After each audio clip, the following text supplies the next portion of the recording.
We talk a lot about the housing crisis at the moment, but there is a different and related crisis about which we are reminded this week: homelessness.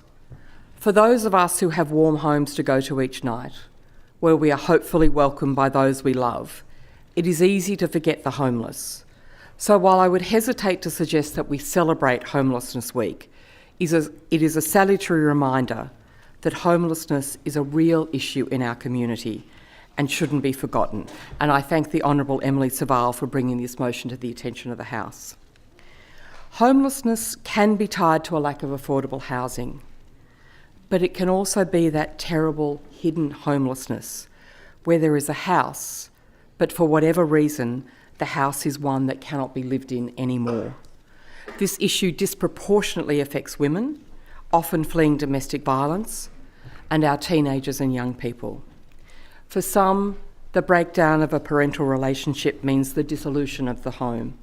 For others, what should be a refuge from the world is actually the locus of physical or sexual abuse, while for others, their homelessness is caused by mental illness, addiction, or social isolation.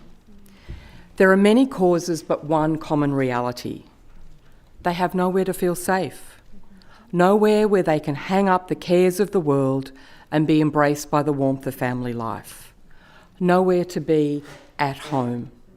This is not just an issue of houselessness, which can be addressed by a building program, because as that great Australian philosopher Darryl Kerrigan has observed, what we all long for is not a house, it's a home. And while building more houses is part of a broader solution, this alone does not address the key drivers of true homelessness, of being alone without support in the world.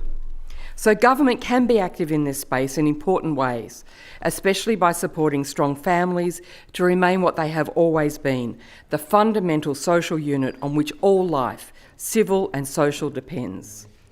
And all of us and our families also have a role to play in addressing homelessness.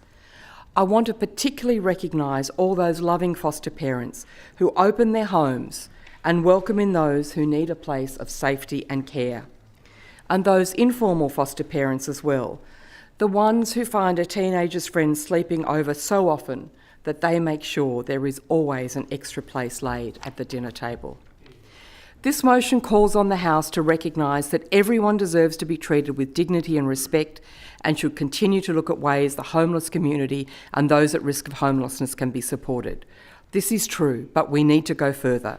We need to look at the drivers of homelessness, not just in the community, but in our hearts. The member's time has expired.